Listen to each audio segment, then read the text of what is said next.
It's a pleasure to be here again in Insights Exchange and now with a man that I deeply admire, Mr. Sanjay Guglani. Welcome to our Insight Exchange. Welcome to Mumbai. A quick introduction for Sanjay ji, as I call him, before we ask him about his experience and the wealth of experience that he carries. So, Mr. Sanjay Guglani is the founder and CIO of Silverdale Funds based out of Singapore. In his lifetime, of the deep wealth and debt management experience that he has, he's managed over $100 billion. He's currently managing about 1.6 billion, if I'm not wrong. Yeah, correct. $100 billion. And as an Indian, he's also represented United Nations. So, Sanjay ji, can I jump into a quick question before and welcome once again? Sure, it's a pleasure for me to be with you. Go ahead.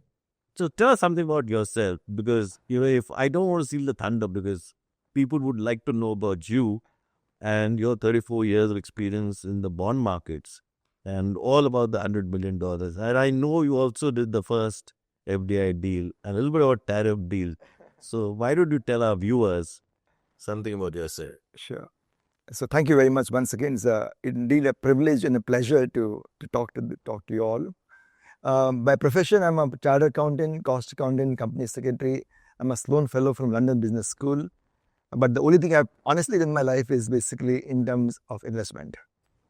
And to give an anecdote point of view, in my first task I was given as a chartered accountant trainee, first time I got trainee to an institute, and I went to paper, now I can tell about it in public, which is APPM, Andhra Pradesh Paper Mills, and first week of audit, remember I'm a rookie, first time in my life I'm going to a company, and I said, sir, your accounting is wrong, you are actually misrepresenting. As you would imagine, I was called by my boss, come on, that's how you work. And I said, no. As a chartered accountant, in good old days, we used something called excise duty, as you know. And when you do a refund, you are supposed to get back the excise duty. And the person who was the MD, he called me and I remember his words, Sanjay, I have more experience than your age. But I was proven right, and the company did change the way of the working, and they saved across it. I went to second firm, which was Facker, found a fraud there, found a third firm with engineer paper mills, floor mills. I had problem there. So my boss knew very well, never send Sanjay for audit. So that has been my beginning in terms of what we today call forensic accounting. And that is how I've been looking across in terms of investment. I started Silverdale in early 2000 in Geneva, London, where we created offshore derivative market fund in India. So what was called the convertible bonds from India. We had almost 83% market share from all convertibles from India. And the only people, those who understood India, were the prop funds. And I still remember that I was talking to the MD of the Morgan Stanley at that point of time. It's not 20 years, I can talk about it now. And they say, Sanjay, hold on, what do you smoke? I said, sir, we would make about 35% IRR in the company. And he says, oh, sorry, which country? I say, India. Which part of Africa? I say, India is not in Africa, India is in Asia.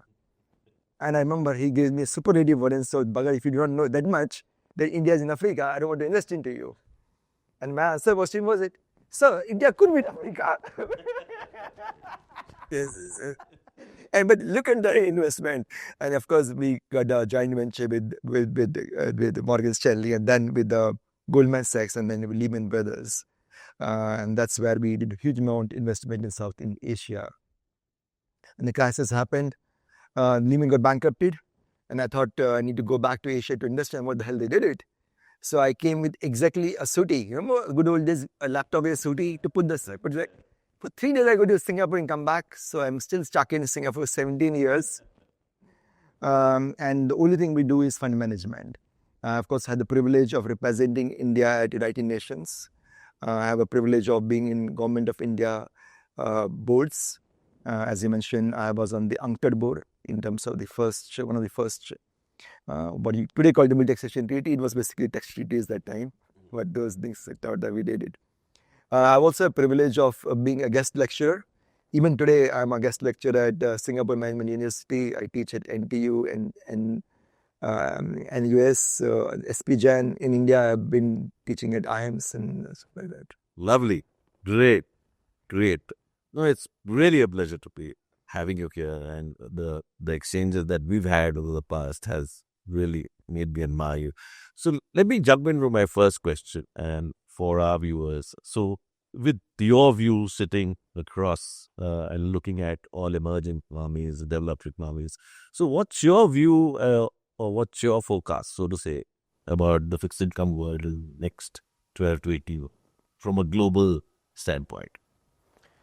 So first is to give a color to you. The fixed income world is typically about bigger than the equity and bond and your commodity market taken together.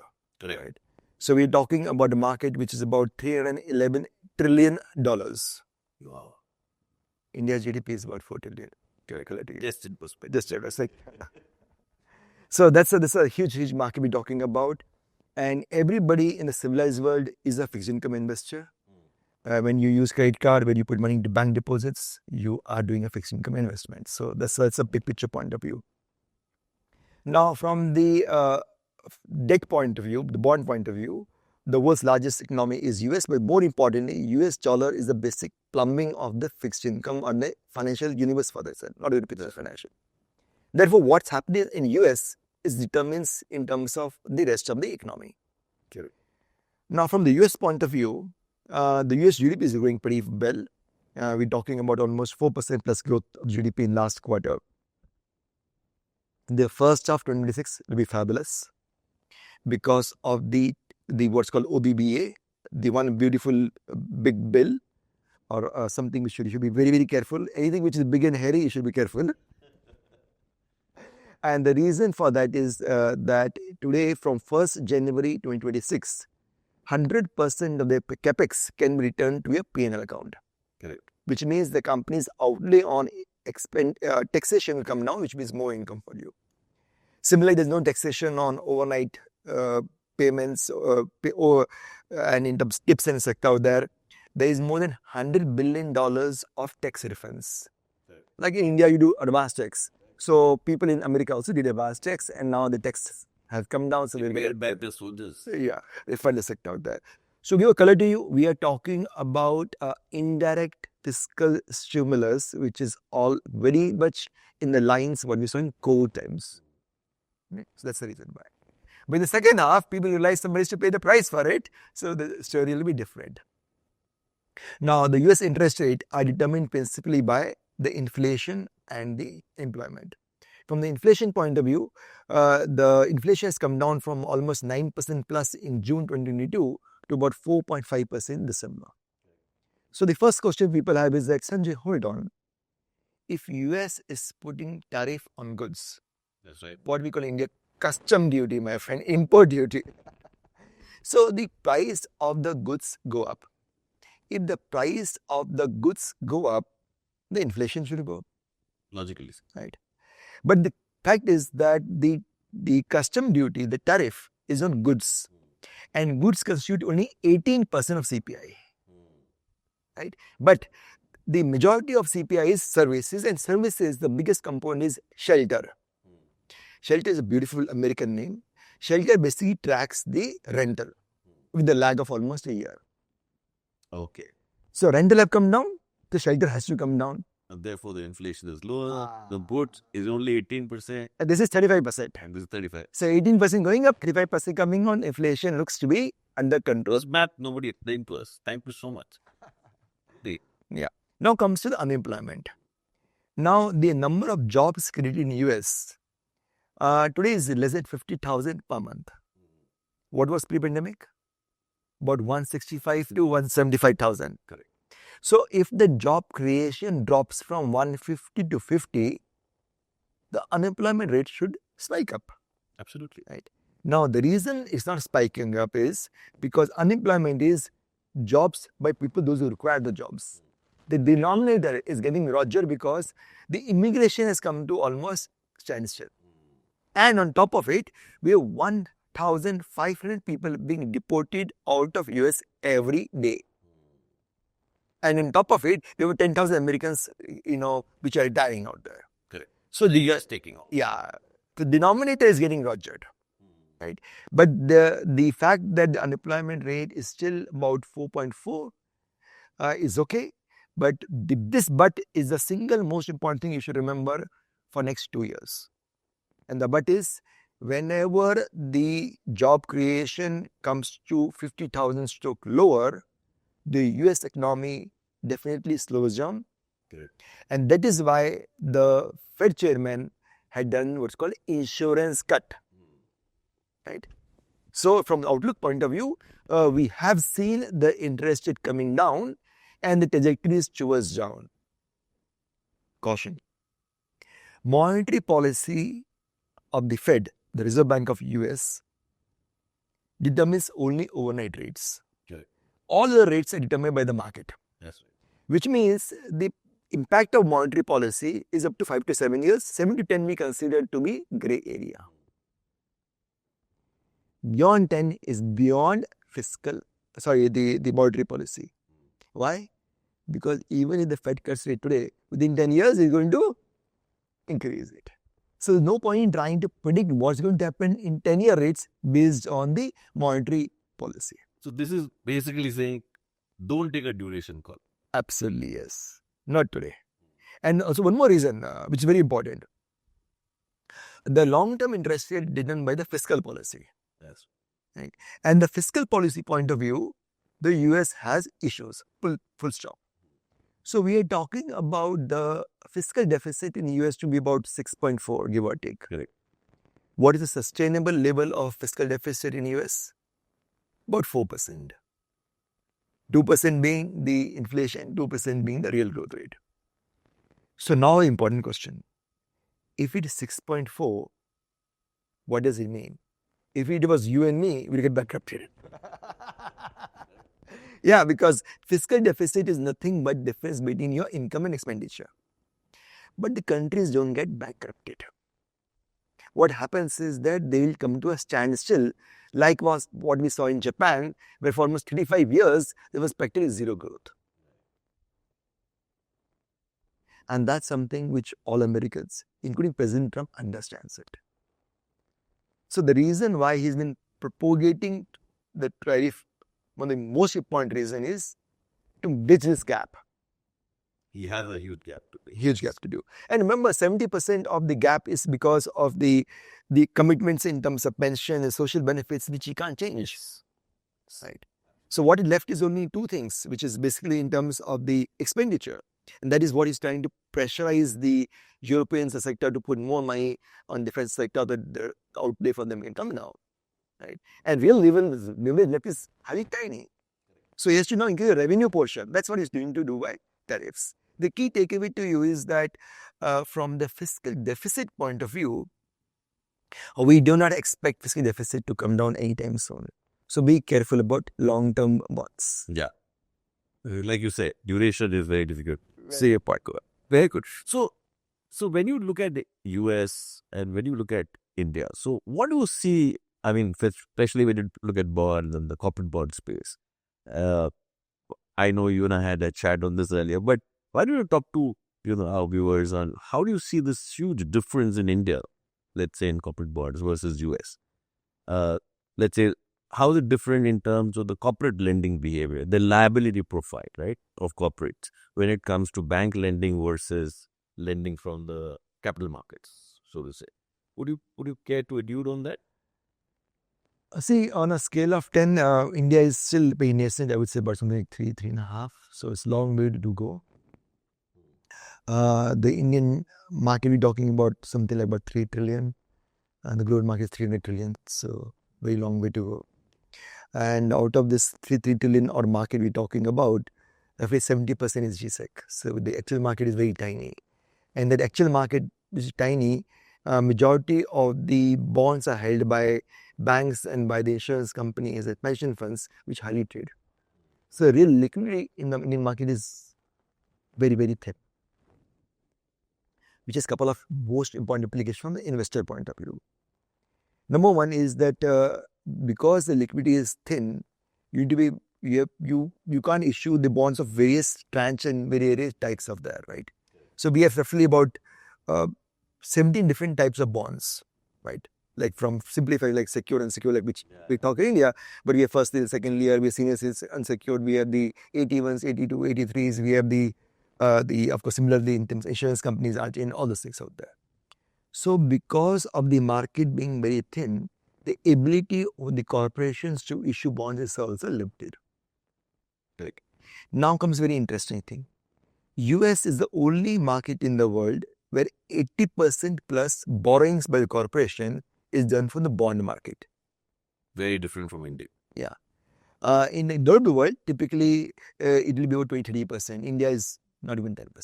So huge headroom. Huge. So India is going to what a structural upgrade. Right? A structural upgrade typically takes 5 to 7 years. Now it has multiple wings to it, and that is where the opportunity lies. One is India itself is getting upgraded from, we saw from triple B minus to triple B, and now in case of two rating agencies, we're talking about triple B plus. What is happening is the way they are rating companies in India is changing. Right? I'll give one example to you. The reason why Tata Group companies have got a rating upgrade, because they realize that Tatas would typically take care of their companies. They would not leave people. Subs will not believe. Yeah. That's called basically a uplift. The uplift. So India corporations have seen more than 40 plus upgrades in last 1+ year, and we expect another 40 plus happening 1+ year. Because of the structural changes, where the rating of the companies from India would be upgraded, it means bond will appreciate more than they should do, because they get tighter and get higher return. That's the opportunity. So when you're talking about why would some of your funds have more than 30% or 30% into India, it's primarily by the fact that Indian USG bonds have been the best performing cohort for 11 consecutive years. Wow. That's brilliant. That's good to know. Yeah. But also structured cake. So why would, they can easily raise money in India. So why don't you tell us, why would they go abroad and raise money in dollars? The math.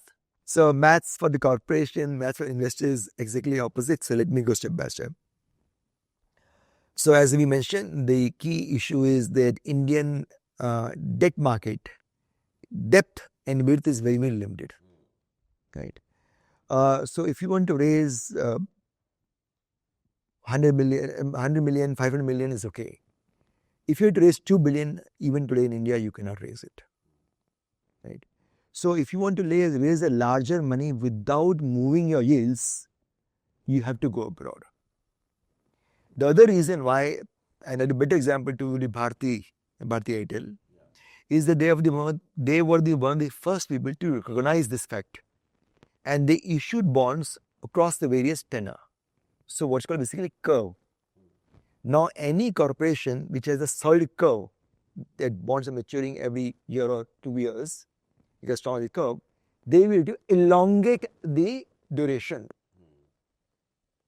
Question to you is this: can Tata Motors today raise 100-year paper in India? Very unlikely. Very unlikely. Can they raise about? Potentially, yes. So they can elongate it. Even government of India, for example, they are now talking about 50 years paper, something like that, 30 years, 50 years paper. They didn't have much paper there. So and that's very important, because if India has to grow, they have to take projects which are long duration projects. Think of a nuclear power plant. To how long you can lean on government to do everything? If the private sector have to put a power plant, they need to raise the money for 50 years. They cannot raise in India. Right. So that's the key, one of the most important reasons, that if you are a global entity which looks at a global market, you need to raise money in the Russian market for you to have a curve which will enable you larger amount. Also because a lot of your operations are ex-India. You have to do currency matching there. So if you are in London, then it's important for you to have pound sterling, because your assets and liability also in pound sterling otherwise. The other important reason is this, and this is something from the investor point of view. from the investor point of view, Tata Motors today, a 3-year bond will give how much today? Let's say 8. Eight. Let's say 8%. So, 3-year Tata Motors bond can give you 8% rupee terms. Yep. 3-year Tata Motors bond ex India would be giving you something like about 5.5, 6, about that. But we can leverage it. We can make it about say 9%. Right. So, which means from the investor point of view, if you take apples to apple, and rounding the numbers for ease, so you make 8% in INR terms, you make say 8% in US dollar. I know it's 9%, I'm taking 8%.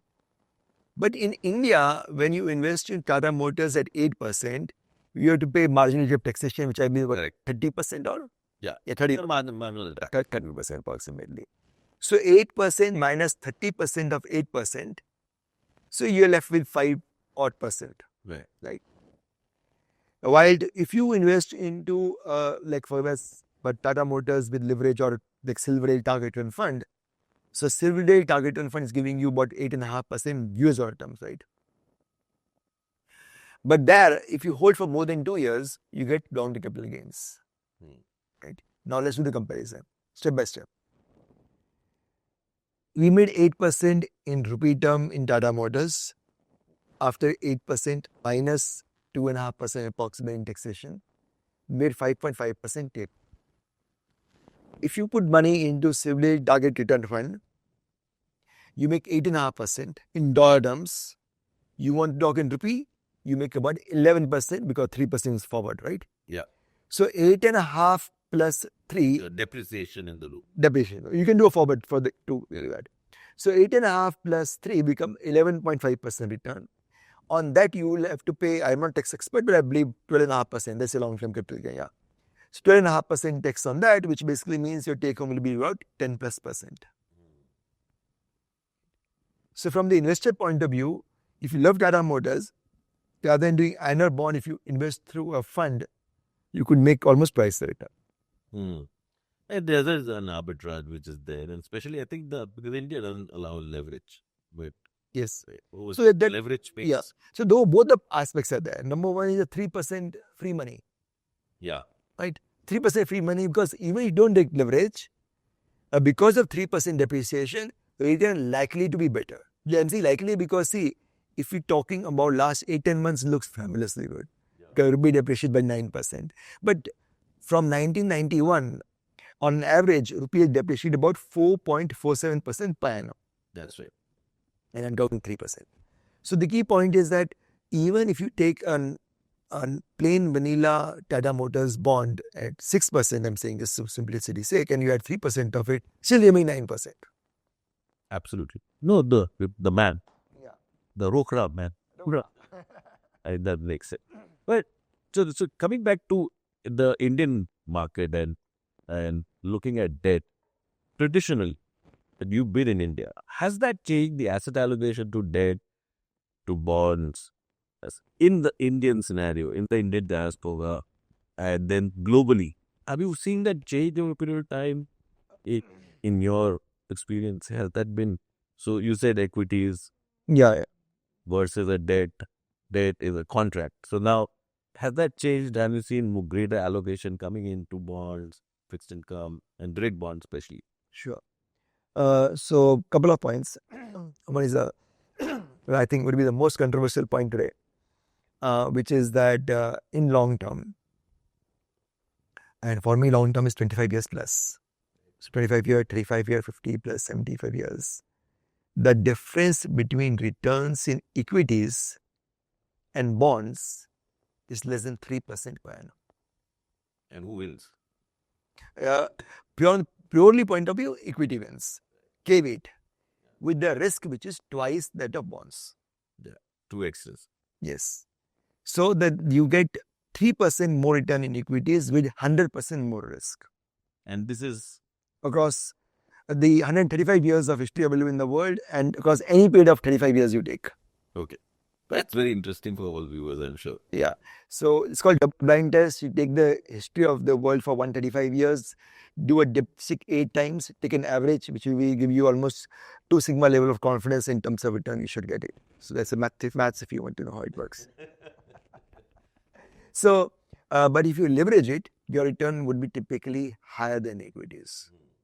So on a risk-adjusted basis, a leveraged bond portfolio will typically give you a higher return than equities.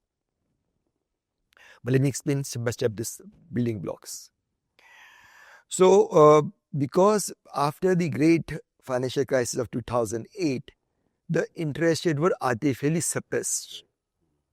Because the interest rate were artificially suppressed, the charm investing into fixed income was lost. So as per the University of California study, we see that most of the fund managers don't understand that. So you go to an equity manager and ask an equity manager how that market works, most of them don't understand that. They are supposed to at least own that portion of it. And even the debt portion, those who debt fund managers also, most of them are not equipped to handle what's called normal curve. But after 2022, the world has completely changed. Not because of Trump, because of the interest rate also. So as the interest rate getting normalized, the allocation to fixed income is increasing. Example, in 2024, more money was put globally into bond funds than to equities. The smart money is already moving. Today, the yields are much more elevated. We're talking about today yields in say 2-year or 5-year bond to be almost twice the average since 2010. That's right. Which reflects in the returns. To give color to you, Silverdale Credit Opportunities Fund, we have given close to about 46-47% return in the last 2+ years. Silverdale IG Bond Fund, we have given almost 36% return. These returns are at years out of their mind, you. Correct. Right? And these are better than most equity markets in the world. And if prompted by the cuts. Cuts and the higher interest rate. So now coming to the crux of the point. So when we talk to European family offices, specifically a family office which is 3rd generation onward, 3rd, 4th, 5th generation, the largest portion of allocation for a family office is always in fixed income. Because fixed income is a bedrock of any family office. Because I always remind to people, you want to take a risk, please take in your business, not in a family office. That's to safeguard your wealth. Because that's family office to preserve the wealth. Family office is not to make crazy amount of money. So let me cover one important aspect, because when people talk about investing ex-India, people will typically have one doubt. Sanjay should be investing to US dollar. Everybody is worried about Mr. Trump. Remember Mr. Trump, we love him. He does so much of chaos that the opportunities to make money there. So the question is that given the depreciation of US dollar globally, of course India is appreciating more. How should we look at it? So a lot of a lot of Indian, for example, I have a family from Bombay, those who have a big business in Amsterdam, and they say, Sanjay, can you do something in euros? And my answer to them is that you don't like US dollar? I also don't like US dollar. He doesn't like straight dollar. She doesn't like US dollar. Who likes US dollar? And therefore, you're getting interested more than what US dollar should pay you. I'll give example to you, 2 examples. Number 1, if you want to invest into Sing dollar, because Sing dollar is considered one of the more stable currencies in the world, Singapore is one of the rare countries in the world which is AAA. If you put money into a 3-year government security from government of Singapore, you earn 1.5%. It was 1.8 something. Yeah, earlier, around that, 1.5%. If you put in the corporation from Singapore, you may earn about 2.5 to 3%. But if you put into Silverdale Target Return Fund, Singapore dollar class, you make 6% return. Wow. So the point is this, you invest into Singapore dollar bonds, you make 3%. You put in Sing dollar hedge class, you make 6%. Right? So same thing in euros. So if you put in euros, you make about 2.5% lower than you put in into US dollar as hedging the euros. Hedging the euros, right. So the key point to you is that as investors, we need to understand the sentiments and see how market is paying us for the sentiments. Absolutely. What is the reward? Like you talked about. Yeah. I think we just offer 9 to 14% fixed returns. Not more than that. But brilliant talking to you. And thank you for coming over. I'll just quickly check if there are any questions uh, in the audience. Any risk that could trigger the next debt market stress? I mean, this could be India, it could be global, I don't know. Very good question. So as I always remind people, behind every great fortune, there is debt. Behind every great collapse, there is a debt. So as Muhammad Yunus told when he was accepting the Nobel Prize, the poor people are not poor because they don't work hard. Poor people are poor because they don't have access to capital. Right. So if you see any large corporation, any large country, including United States of America, they have grown because of debt. So let's understand that's the most important thing to keep in mind. And of course, as we talk about a Hindu philosophy, excess is iti, like so anything in excess is bad. So the question is that would anything happen bad in the debt market? Say absolutely yes, without fail, right? But it will never have the same color, right? So the question is that we know this part and parcel of the life. Would something go bad in equity market? 100% yes. Absolutely. That's the nature of the market. So question is, as an investor, what should you do? As an investor, go by the first principle, which is do not invest into something which you don't understand. Absolutely. So as long as you're keeping to a higher quality, as long as you diversify, you're well off, right? So for example, we could have problems in terms of the global private credit, private debt market. So as per an estimate, roughly about 19% of the global private credit market is having a stress situation.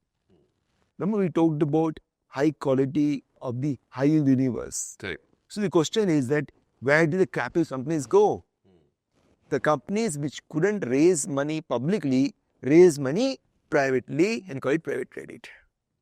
So I strongly recommend the individual investors, those who are not sophisticated and those who don't have the depth and expertise, to stay away from opaque sort of things. In case of a fund which has listed bond, rated bonds, which are publicly understandable, you know the names, you can see the price on the exchange sector, it makes tremendous sense to sit there. That's a very good point. That's a very good. And India is becoming better. I think the information dissymetry which was there is slowly going away. And both, like you talked about it, I think the regulators and the exchanges are taking humongous steps.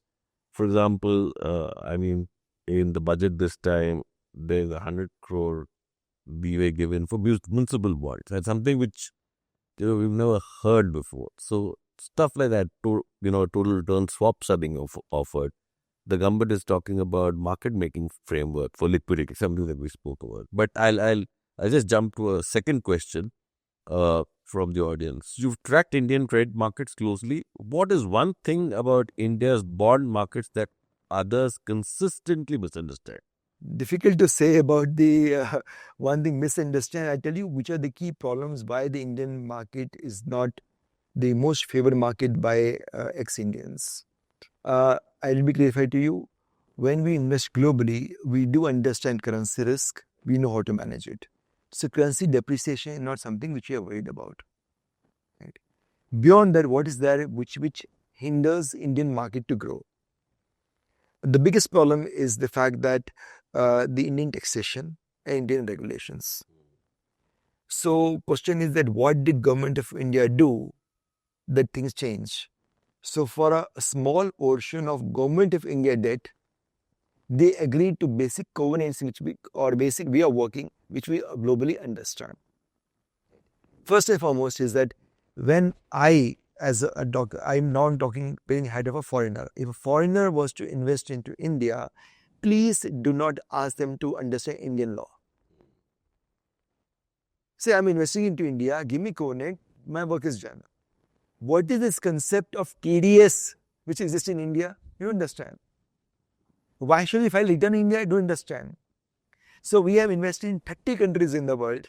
I don't file tax return in 30 countries in the world. But even if I invest $10 in India, I have to file a return in India. That is the problem. That's the fundamental things which is there. So the good portion of India is that Indian judiciary system, with whatever people in India and we all talk about it, it's pretty robust, and that's something which is something all Indians should be proud of. Especially when we talk to our friends in the ministries and dignitaries, etc. out there. One thing which stands out for India is that they are very, very strong judiciary system, which is very strange because I'm sure a lot of you will feel that what are you talking about? But compare that with, for example, countries in China, for example, or for that matter, Indonesia, for example, or for that matter, even Brazil, for that matter. So you see that the Indian judiciary is very impartial in that sense of the word, and they are independent of the political parties, right? So we don't talk about those things. That's good things. I agree with you. Many, many good things. But this is a good point, actually. I'm sure the government will work towards. So I think if you ask me, the single biggest thing which is withholding India's next big growth is the speed of judiciary. Yeah. So Indian government, I believe, has now increased the working number of judges by, I think, about 40 times since they come in last. Like some crazy numbers they're talking about. So those things should definitely help to improve the things. And the recruitment at the lower courts yes, has significantly increased. I was also reading that, in the lower courts, the diversity, the gender diversity has also changed dramatically, which is not visible today in, let's say, in the higher courts. But at the point of entry, like you said, we should look 35 years, 40 years from now. Yeah. But at the point of entry, a lot of changes are happening, which is a good thing. I'll ask you the last question. This, I think, is more retail. This is about retail. As you know, in India, bonds can be 10,000 rupees, minimum ticket size and therefore minimum investment value. Why is this you can avoid, or you can talk about a global perspective. Why has retail participation stayed so small? I think it's a question in India, or it could be, you can give a perspective in our. Okay. Is it lack of access, lack of trust, or lack of awareness? So it could be a global, I know. So, we're not we literally. Let me put this around. It's all the combination of all. But the most important thing is perception. Right? People think they are safer putting 10 crores with ABC Bank in India rather than by the ABC Bank bonds. Despite the fact that we all know there's the guarantee given by the deposit insurance in India is about 5 lakhs, right? Yeah. Only 5 lakhs. So it's very strange, but that's a perception problem. As I mentioned to you, the next growth in India will come from the judiciary becoming more expeditious. So we do have justice in India, they being impartial, finally, to take time. If you can expedite the whole thing, then you change it. Okay? So if I were to buy a bond, and I know, God forbid, a bond defaults, I get the money in 90 days. Yeah. I'm happy with it. Right. I lost 5%, 10%, fine. Because in the bond, that's what you talk about, right? It's okay. I can be okay with it. That's a very important thing. Then last comes, as I mentioned to you, is in terms of the ecosystem. So in Singapore, for example, we can buy a government bond from what you call ATMs in India. So we have the ATM dispensers effect. So I can click on that government of Singapore bond, which year you want, $1,000, click, enter what there. And India, of course, as you know, is a technological leader in terms of the digital stack we have in India. So there's no reason why when I can buy 1,000 rupees movie tickets in India, 2 people movie tickets, and I can buy 1,000 rupees bonds. So those things will come. Lot of efforts are going from government of India. The best thing is that India is leapfrogged. So India is one of the rare countries where, technically speaking, every single bond is being reported Yeah. So it gives an opportunity for the general investors to know the price of the bond. So as long as we get market makers in India, slowly we'll see this pick up and pick up in a very big fashion.